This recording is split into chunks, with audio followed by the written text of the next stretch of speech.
Elena loves to go to the hospital. I mean, there are some days she wakes up every morning and she says, are we going to the clinic today? Are we going to the hospital today?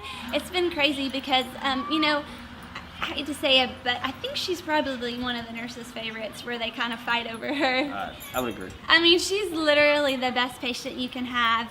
And one thing they told us when we got this whole journey started was, you know, how we respond is how Elena's going to respond. So we always try to keep things positive. And I mean, she's a rock star when it comes to, you know, having to access her port. She doesn't cry. She's like, okay, let's count 1, 2, 3. And, you know, we've really just seen her grow and just keep this positive attitude. It's so crazy how, you know, you can be having a horrible day, but, you know, have a dance party and, you know, she just smiles and laughs, and you wonder, like, how can someone that's gone through so much have such a great attitude? But she really does. Yeah.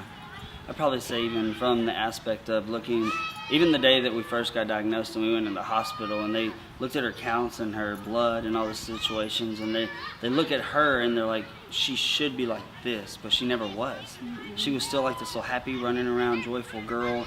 She, even throughout a lot of the processes, there's only one time I can ever think of that she wasn't like that. And it really didn't have anything to do with that. She got a leg infection. Yeah. But every other day, I mean, you wake up in the morning, she's like, I want to walk. And she walked the halls and walked the halls. And people. Oh, we're people.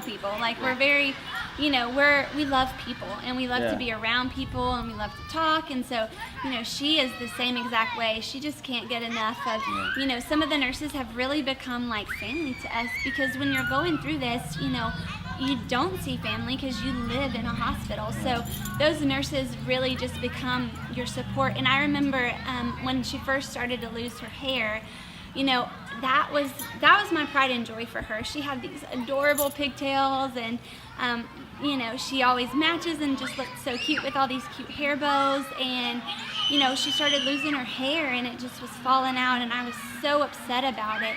And I looked at Kat, one of our nurses, and you know, she looked at me and she said, Jenny, you know, it's okay, it's time.